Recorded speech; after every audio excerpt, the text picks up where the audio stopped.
नमस्कार, मैं पूनम तांगर और आप देख रहे हैं एएमबी नेटवर्क। बुलेटिन की शुरुआत करेंगे। आज लौह पुरुष सरदार वल्लभ भाई पटेल की जयंती है। पीएम मोदी इस अवसर पर गुजरात के केवड़िया में है। गुजरात के एकता नगर में प्रधानमंत्री नरेंद्र मोदी ने स्वर्गीय सरदार वल्लभ भाई पटेल को उनकी जयंती पर स्टैच्यू ऑफ यूनिटी पर पुष्पांजलि अर्पित की और एकता की शपथ भी ली। तो वहीं राष्ट्रपति द्रौपदी मुर्मू, उपराष्ट्रपति जगदीप धनखड़ और गृह मंत्री अमित शाह ने भी पुष्पांजलि अर्पित की।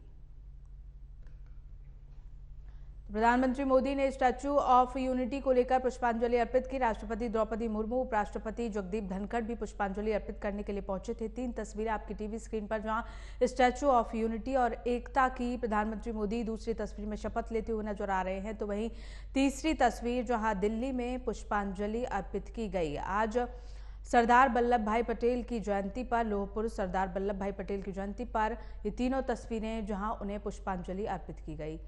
केवड़िया गुजरात की पहली तस्वीर, जहां प्रधानमंत्री मोदी पहुंचे थे और सरदार वल्लभ भाई पटेल को पुष्पांजलि अर्पित की। दूसरी तस्वीर जहां एकता की शपथ लेते हुए प्रधानमंत्री मोदी नजर आ रहे हैं और तीसरी तस्वीर जहां दिल्ली में सरदार वल्लभ भाई पटेल को पुष्पांजलि अर्पित की गई।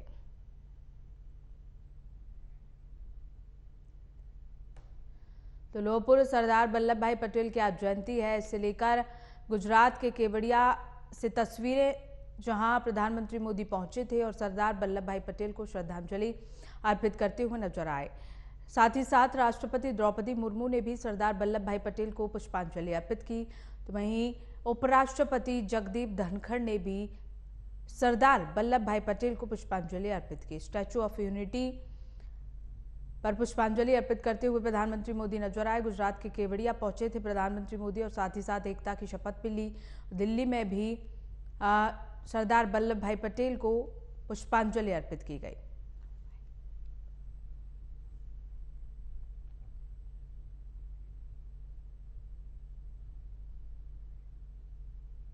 तो वहीं पीएम नरेंद्र मोदी 2 दिवसीय गुजरात के दौरे पर हैं। अपनी इस यात्रा के दौरान पीएम अंबाजी मंदिर में पहुंचे। वहां पर पावड़ी पूजा के बाद उन्होंने मेहसाणा के खिरालू में करीब 5,941 करोड़ रुपए की विकास परियोजनाओं का उद्घाटन और शिलान्यास किया।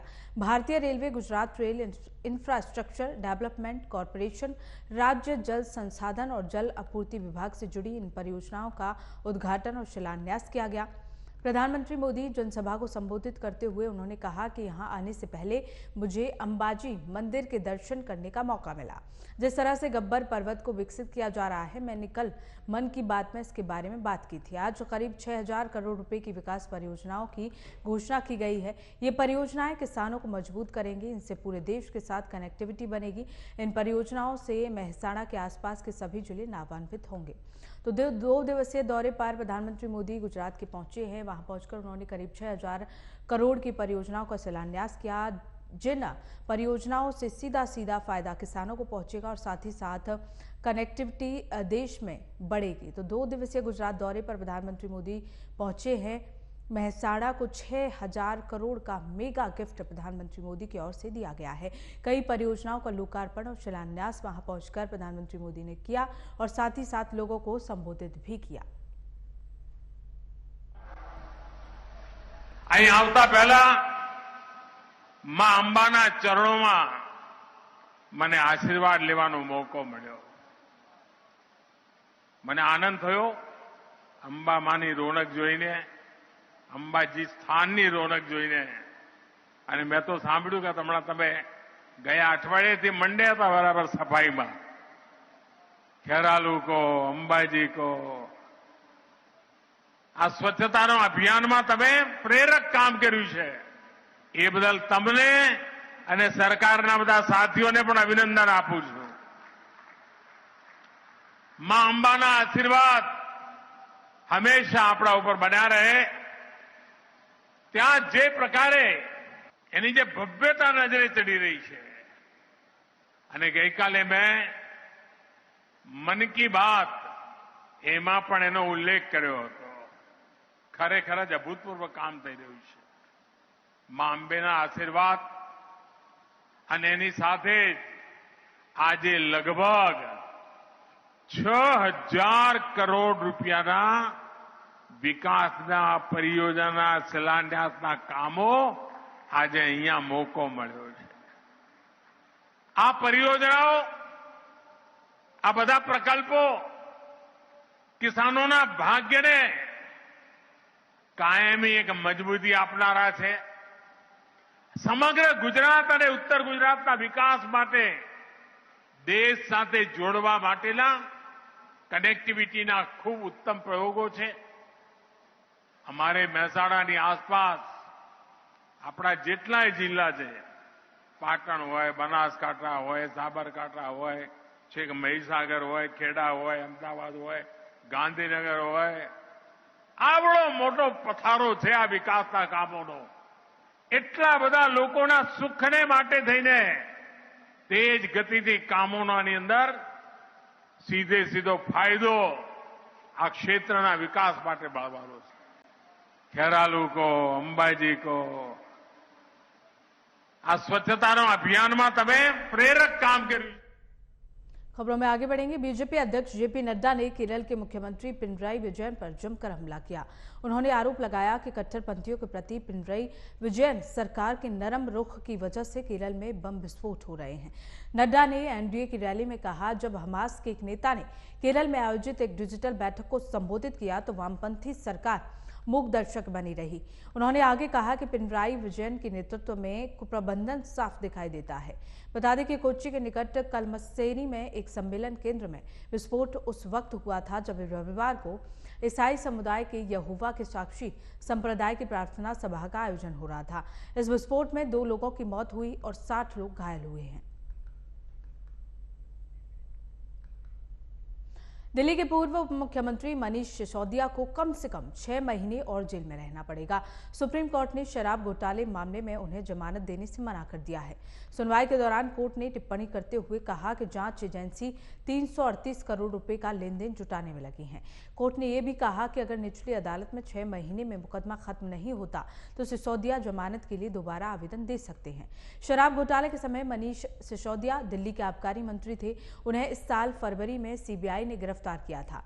बाद में प्रवर्तन निदेशालय ने भी मनी लॉन्ड्रिंग का केस दर्ज कर उन्हें गिरफ्तार किया था।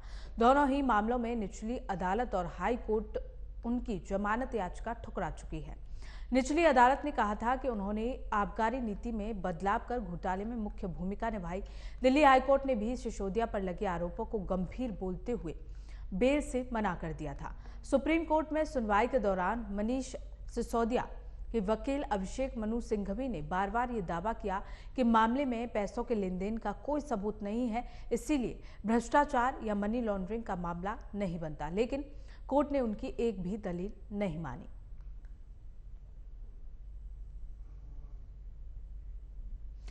खबरों में आगे बढ़ेंगे। सुप्रीम कोर्ट द्वारा दिल्ली के पूर्व उप मुख्यमंत्री मनीष सिसोदिया की जमानत याचिका खारिज करने पर दिल्ली सरकार में मंत्री आतिशी ने कहा कि सुप्रीम कोर्ट ने ईडी के खिलाफ काफी तीखी टिप्पणियां की थी। उन्होंने बार बार ये पूछा कि मनीष सिसोदिया के पास पैसा किस तरह से आया। ईडी उसका कोई भी सबूत नहीं रख पाई, लेकिन इतनी तीखी टिप्पणी करने के बाद भी सुप्रीम कोर्ट ने उसके विपरीत आदेश दिया है। हम सम्मानपूर्वक सुप्रीम कोर्ट के आदेश से सहमत नहीं हैं। आगे क्या कानूनी कार्रवाई हो सकती है उस पर निर्णय लिया जाएगा। देखिए, जो सुप्रीम कोर्ट मनीष सिसोदिया जी की जमानत की हियरिंग जब सुन रहा था तो सुप्रीम कोर्ट ने काफी तीखी टिप्पणियां ईडी के केस के खिलाफ करी थी। उन्होंने बार बार ये पूछा कि पैसा कहां है, मनीष सिसोदिया जी के पास पैसा कहां से आया। मनीष सिसोदिया की किसी कंपनी में आया, उनके परिवार में आया, उनके परिवार से जुड़ी हुई कंपनी में आया, लेकिन ईडी कोई भी उसका सबूत सामने नहीं रख पाई। सुप्रीम कोर्ट ने यहां तक पूछा कि एक अप्रूवर की स्टेटमेंट के अलावा कोई भी सबूत ईडी के पास नहीं है। ईडी का पूरा केस सिर्फ और सिर्फ एक अप्रूवर की स्टेटमेंट पे आधारित है। लेकिन इतनी तीखी टिप्पणी करने के बावजूद भी आज सुप्रीम कोर्ट ने इसके विपरीत आदेश दिया है। हम सुप्रीम कोर्ट का सम्मान करते हैं, लेकिन हम सम्मानपूर्वक सुप्रीम कोर्ट के आदेश से सहमत नहीं हैं। सुप्रीम कोर्ट का ऑर्डर अभी अभी अपलोड हुआ है, उसको हम स्टडी करेंगे, हमारे वकील इसको स्टडी करेंगे और इसको स्टडी करने के आधार पर आगे क्या अगली कानूनी कार्रवाई हो सकती है, क्या लीगल नेक्स्ट स्टेप्स हो सकते हैं, उस पर निर्णय लिया जाएगा। तो वहीं आम आदमी पार्टी नेता मनीष सिसोदिया की जमानत याचिका खारिज होने पर बीजेपी नेता शहजाद पूनावाला का बड़ा बयान सामने आया है। उन्होंने दिल्ली के सीएम अरविंद केजरीवाल पर तंज कसा है। शहजाद पूनावाला ने कहा कि ट्रायल कोर्ट और हाई कोर्ट के बाद अब सुप्रीम कोर्ट ने भी मनीष सिसोदिया को जमानत देने से इनकार कर दिया है। आपके सभी बचाव औंधे मुंह गिरे हैं। सुप्रीम कोर्ट ने कहा कि 338 करोड़ रुपए का मनी ट्रायल स्थापित हो चुका है। आप लगातार कह रही थी कि मनी ट्रायल कहाँ है, वो इस देश के लोगों से झूठ बोलते रहे। कब तक अरविंद केजरीवाल इन लोगों का बचाव करते रहेंगे? तो आपके सभी बचाव औंधे मुंह गिरे, शहजाद पूनावाला कहते हुए नजर आए। बता दें कि आम आदमी पार्टी मनीष सिसोदिया की जमानत याचिका खारिज कर दी गई है और उन्हें 5 से 6 महीने और जेल में रहना पड़ सकता है। इसे लेकर आम आदमी पार्टी के नेता लगातार कह रहे हैं कि ईडी और कोर्ट जो है वो पूरी तरह से सबूत सामने नहीं रख पाया है, उसके बावजूद मनीष सिसोदिया को जमानत नहीं दी गई। इसी को लेकर शहजाद पूनावाला ने तंज कसा है। उन्होंने कहा कि आम आदमी पार्टी किसी भी तरह से अपने आप को बेगुनाह साबित नहीं कर पाई। मनीष सिसोदिया जो है वो पूरी तरह से मनी लॉन्ड्रिंग केस में उनका हाथ था। इसी वजह से कोर्ट तक ने उन्हें जो बेल है वो देने से इनकार कर दिया। मनीष सिसोदिया को, जिस मनीष सिसोदिया सत्यमेव जयते, सत्य की जीत हुई फिर से एक बार। न केवल लोअर कोर्ट और हाई कोर्ट ने, अब तो सुप्रीम कोर्ट ने भी बेल देने से, राहत देने से मना कर दिया कट्टर बेईमान मनीष सिसोदिया को। जिस मनीष सिसोदिया को कट्टर ईमानदार कहकर केजरीवाल बचा रहे थे, ना उनको, ना विजय नायर को, ना संजय सिंह को, किसी को राहत नहीं मिल रही है कोर्ट से। ये वेंडेटा पॉलिटिक्स नहीं, ये है सत्यमेव जयते। क्योंकि आज सुप्रीम कोर्ट ने बता दिया है कि 338 करोड़ का मनी ट्रेल भी एस्टैब्लिश हो रहा है। मतलब कि शराब घोटालेबाजों ने कम से कम इतना पैसा आम आदमी पार्टी को दिया घोटाला करने के लिए और उन्हें बचाने के लिए। क्या इसीलिए अरविंद केजरीवाल इन कट्टर बेईमानों को बचा रहे थे? क्या इसीलिए अरविंद केजरीवाल, जो लगातार जिस प्रकार से शराब घोटाले पे एक भी सवाल का जवाब नहीं दे पा रहे थे कि कमीशन कैसे बढ़ा, होलसेल को प्राइवेट कैसे हाथों में दे दिया, किस प्रकार से ब्लैकलिस्टेड कंपनीज को आने दिया, किसी भी सवाल का जवाब नहीं दिया। परंतु आज जिस सुप्रीम कोर्ट को 2 हफ्ते पहले आम आदमी पार्टी के लोग ही कोर्ट कर रहे थे, हालांकि वो ऑब्जर्वेशन भी नहीं थे, वो सवाल थे, आज तो सुप्रीम कोर्ट ने वर्डिक्ट दे दिया है कि हाँ, शराब घोटाला हुआ है, 338 करोड़ का मनी ट्रेल एस्टैब्लिश होता है। अब बताना चाहिए आम आदमी पार्टी को और अरविंद केजरीवाल को, क्या अरविंद केजरीवाल को नैतिक रूप से जिम्मेदारी लेते हुए इस्तीफा नहीं देना चाहिए? अरविंद केजरीवाल ने तो इंडिया अगेंस्ट करप्शन से शुरुआत की थी। अन्ना हजारे के साथ सत्यमेव जयते, सत्य की जीत हुई फिर से एक बार। न केवल लोअर कोर्ट और हाई कोर्ट ने, अब तो सुप्रीम कोर्ट ने भी बेल देने से, राहत देने से मना कर दिया कट्टर बेईमान मनीष सिसोदिया को। जिस मनीष सिसोदिया को कट्टर ईमानदार कहकर केजरीवाल बचा रहे थे, ना उनको, ना विजय नायर को, ना संजय सिंह को, किसी को राहत नहीं मिल रही है कोर्ट से। ये वेंडेटा पॉलिटिक्स नहीं, ये। तो वहीं आप नेता मनीष सिसोदिया की जमानत याचिका खारिज होने पर बीजेपी के राष्ट्रीय सचिव मनजिंदर सिंह का बड़ा बयान सामने आया। उन्होंने दिल्ली के सीएम अरविंद केजरीवाल पर तंज कसते हुए कहा कि पहले केजरीवाल की नजरों में ईडी गलत थी, जिला अदालत गलत थी, अब सुप्रीम कोर्ट भी गलत हो जाएगा। जेबें भरी गई हैं बड़े बड़े व्यापारियों। माननीय सुप्रीम कोर्ट ने भी आज शराब घोटाले में मनीष सिसोदिया की जमानत को रद्द किया। सुप्रीम कोर्ट ने भी यह माना कि जिस तरह से दिल्ली को लूटा गया है, जेबें भरी गई हैं, बड़े बड़े व्यापारियों के साथ मिलकर करोड़ों रुपया लूटा गया है, उसके बाद ऐसे लोगों को जमानत नहीं मिल सकती। आज बड़ा स्पष्ट हो गया, जो अरविंद केजरीवाल बार बार कहता था कि जी हम तो सच्चे हैं, जी हमें तो सरकार ने जबरदस्ती फंसा दिया। अब ईडी भी गलत थी, डिस्ट्रिक्ट कोर्ट भी गलत थी, हाई कोर्ट भी गलत थी, आज से अरविंद केजरीवाल की नजर में सुप्रीम कोर्ट भी गलत हो जाएगी। क्योंकि तुम चोरी करो, तुम लूटो, देश को लूट कर पैसा जेबों में भरो और तुम्हें कोई ना पूछे, अगर पूछेगा तो वो गलत हो जाएगा। आज माननीय सुप्रीम कोर्ट ने दूध का दूध और पानी का पानी कर दिया और स्पष्ट कर दिया ये बेईमान हैं, लुटेरे हैं और देश में सबसे बड़े अगर करप्ट कोई लोग हैं वो अरविंद केजरीवाल और उसकी चौकड़ी है, जो जेल में रहेंगे और तब तक जेल में रहेंगे जब तक इनका हिसाब ना पूरा हो जाए। खबरों में आगे बढ़ेंगे। पैसे लेकर सवाल पूछने के मामले में फंसे टीएमसी सांसद महुआ मोइत्रा ने कुछ खुलासे किए हैं। उन्होंने निशिकांत दुबे के आरोपों को खारिज किया, लेकिन इसके साथ उन्होंने इस बात को माना कि उन्होंने अभी लोकसभा की आईडी का लॉगिन पासवर्ड बिजनेसमैन दर्शन हीरानंदानी के साथ शेयर किया था। महुआ मोइत्रा ने यह भी कबूल किया है कि उन्होंने हीरानंदानी से कुछ गिफ्ट्स लिए थे। मोइत्रा ने बताया कि हीरानंदानी ने उन्हें कुछ गिफ्ट्स दिए थे, जिनमें एक स्कार्फ, लिपस्टिक, मेकअप और मुंबई जाने के एक कार और ड्राइवर शामिल है। उन्होंने बताया कि मेकअप का सामान हीरानंदानी ने दुबई के ड्यूटी फ्री स्टोर से लिए थे। इसके अलावा बंगले के रिनोवेशन के लिए पैसे लेने के आरोपों को महुआ मोइत्रा ने खारिज करते हुए कहा कि उन्हें जो सरकारी बंगला आवंटित किया गया है वो पुराना सा था। इस वजह से उन्होंने बंगले को रीडिजाइन कराने के लिए हीरानंदानी से आर्किटेक्ट को बुलाने के लिए पूछा था। महुआ मोइत्रा ने कहा कि उनका बंगला CPWD ने डिजाइन किया, निजी कंपनी ने बंगले को हाथ तक नहीं लगाया। बीजेपी को सियासी मात देने के लिए बना विपक्षी गठबंधन इंडिया मध्य प्रदेश विधानसभा चुनाव में बिखरा हुआ है। कांग्रेस को बीजेपी के साथ साथ सपा, आम आदमी पार्टी और जेडीयू से दो हाथ करने पड़ रहे हैं, लेकिन असली टेंशन असदुद्दीन ओवैसी की AIMIM के चुनावी रण में उतरने से बढ़ गई है। ओवैसी के चलते सूबे में मुस्लिम वोटों के बिखराव का खतरा पैदा हो गया है, जो कांग्रेस का कोर वोट बैंक माना जाता है। असदुद्दीन ओवैसी ने मध्य प्रदेश की 2 मुस्लिम बहुल विधानसभा सीटों पर अपने कैंडिडेट उतारे हैं, जिसमें एक सीट जबलपुर पूर्व और दूसरी सीट बुरहानपुर है। जबलपुर पूर्व सीट अनुसूचित जाति के लिए आरक्षित है, जहां से AIMIM ने गजेंद्र उर्फ गज्जू सोनकर को उतारा है, तो बुरहानपुर सीट से नफीस मंशा खान को टिकट दिया गया है। ये दोनों ही नेता कांग्रेस छोड़कर AIMIM में आए हैं, जिन्हें पार्टी ने टिकट देकर कांग्रेस की टेंशन बढ़ा दी है।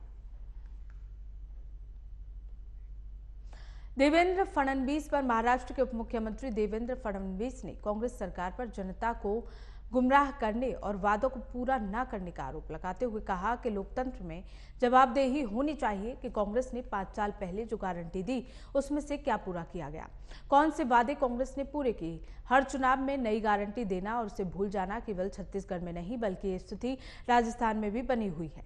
कांग्रेस राजस्थान में भी इसी तरह से गारंटी दी थी, लेकिन भ्रष्टाचार के अलावा कुछ नहीं हुआ। इनकी एक गारंटी तो पक्की है जो इनकी तिजोरियां भरेंगी।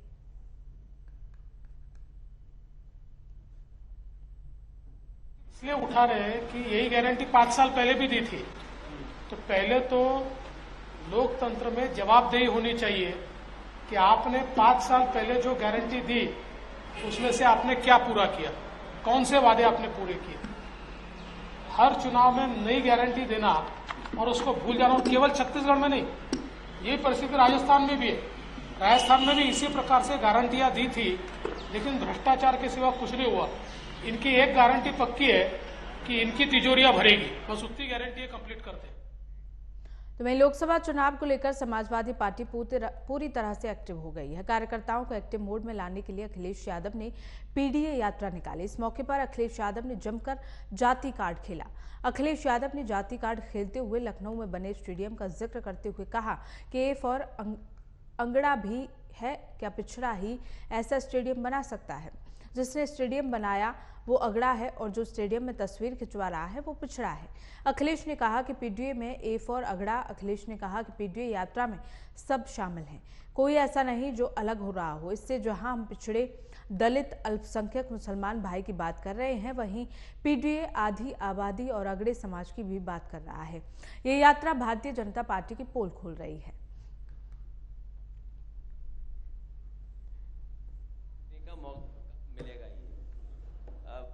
यही तो मैं दिक्कत है आपको। यादव का मतलब पिछड़ा। स्टेडियम में मैच देखने नहीं गए थे क्या आप? पिछड़ा क्या हो गए हम? क्या पिछड़ा ही ऐसा स्टेडियम बना सकता है? जो पिछड़ा होगा वो नाम बदलेगा। अब बात समझ में आ गई होगी, शायद अभी नहीं आई। ये PDA मतलब A फॉर, बोलिए आप, A फॉर। यही तो दिक्कत है आपके साथ, यही तो दिक्कत है, यही परेशानी है आपके साथ कि आप अगड़ा होकर भी स्वीकार नहीं कर रहे हो कि हम अगड़े हैं। इसीलिए मैंने कहा कि जिसने स्टेडियम बनाया वो अगड़ा है, और जो स्टेडियम में तस्वीर खिंचा रहे हैं वो पिछड़ा है। जो एक्सप्रेसवे बना है वो अगड़ा है। यूपी कांग्रेस प्रदेश अध्यक्ष अजय राय ने सपा की पीटी यात्रा का समर्थन करते हुए कहा कि यात्राएं करनी चाहिए और लगातार करती रहनी चाहिए। इससे नेता जनता के बीच जाता है, उनसे जुड़ता है। अजय राय ने कहा कि अगर सत्ता में रहते हुए सपा की सरकार पिछड़ी जाति और अति पिछड़ी जाति के लिए काम नहीं कर पाई, आपको जो काम करने चाहिए थे वो आप नहीं कर पाए, उसके लिए आप वो यात्रा निकाल रहे हैं, साइकिल चला रहे हैं और लोगों के बीच जाकर उन्हें लुभाने का प्रयास कर रहे हैं। यात्राएं करिए, उनके बीच में जाइए, उनको जो काम करना है नहीं, देखिए ऐसा करना जी ठीक है, आप यात्राएं करिए, हम करना चाहिए और लगातार उस पर करते रहना चाहिए। यात्राएं करिए, उनके बीच में जाइए, उनको जोड़िए, पर शासन में रहते हुए जो दल शासन में रहा, ये लोग तो विगत अभी 5-6 साल 7 साल पहले तक लगातार शासन में रहे हैं, तो सरकार में रहते हुए अगर चीज़ों को आपने उनको नहीं मदद किया, उनको नहीं जोड़ पाए, या पिछड़ी जात या अति पिछड़ी जात जो थी उसके लिए आप काम नहीं कर पाए, तो मैं समझता हूँ कि ये आपके कार्य करने में कहीं ना कहीं लोगों को खोट समझ में आएगा।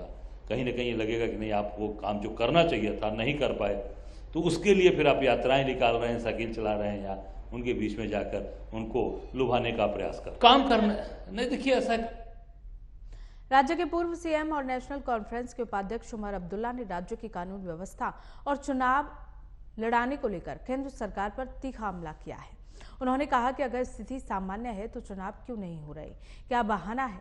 कल श्रीनगर में एक पुलिस इंस्पेक्टर को गोली मार दी गई। रखा गया ठीक है, तो इलेक्शन क्यों नहीं हो रहे? क्या बहाना है? कल ही श्रीनगर में दिन दहाड़े एक पुलिस के इंस्पेक्टर पे गोली चली। आज सुनने में आया पुलवामा में कुछ हुआ है।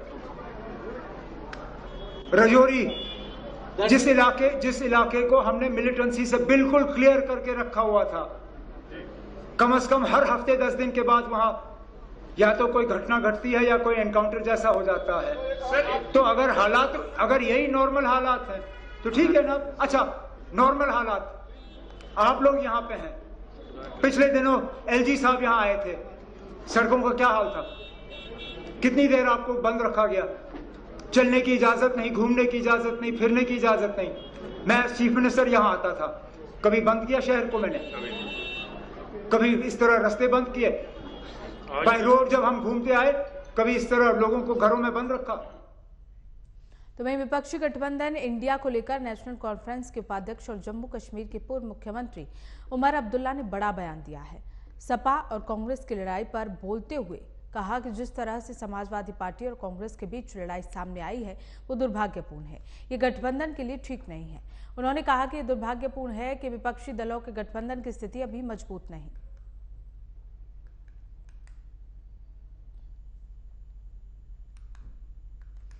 तो वहीं दिल्ली के पर्यावरण मंत्री गोपाल राय ने दिल्ली में बढ़ते प्रदूषण पर चिंता जताते हुए कहा कि 1 नवंबर से दिल्ली के बाहर से आने वाली डीजल की बसों को रोकने के लिए हर संभव कोशिश की जाएगी। दिल्ली के प्रदूषण को देखते हुए अगले 15 दिन तक बहुत अहम माने जा रहे हैं और सरकार प्रदूषण के स्तर पर नजर बनाए हुए है। गोपाल राय के बयान से एक सवाल उठता है, जो अरविंद केजरीवाल पहले दिल्ली के प्रदूषण के लिए पंजाब हरियाणा की पराली को जिम्मेदार ठहराते थे और गोपाल राय इस मुद्दे पर खामोश रहे। 1 तारीख से दिल्ली के बाहर से जितने जो डीजल की बसें जो हैं आती हैं, दिल्ली एनसीआर में चलती हैं, उनको रोकने के लिए जो है प्रयास किया जा रहा है कि वो वैकल्पिक जो है फ्यूल पर चलें।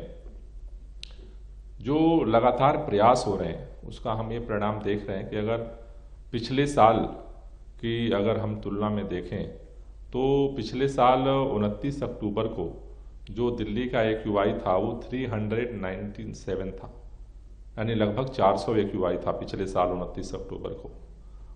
कल जो दिल्ली में इस साल AQI जो दर्ज किया गया है वो 325 है। तो पिछले साल की तुलना में इस बार तो सुधार दिख रहा है, लेकिन हमारी कोशिश है कि इसको और कैसे बेहतर बनाया जाए। जहाँ तक अभी आगामी दिनों की बात है तो अगले 15 दिन काफ़ी क्रूशियल है और उसको लेकर के हम लोग नज़र बनाए हुए हैं और उसके लिए हम लोग तैयारी कर रहे हैं। 1 तारीख से फिलहाल खबरों में बस इतना ही। देखते रहिए AMB नेटवर्क।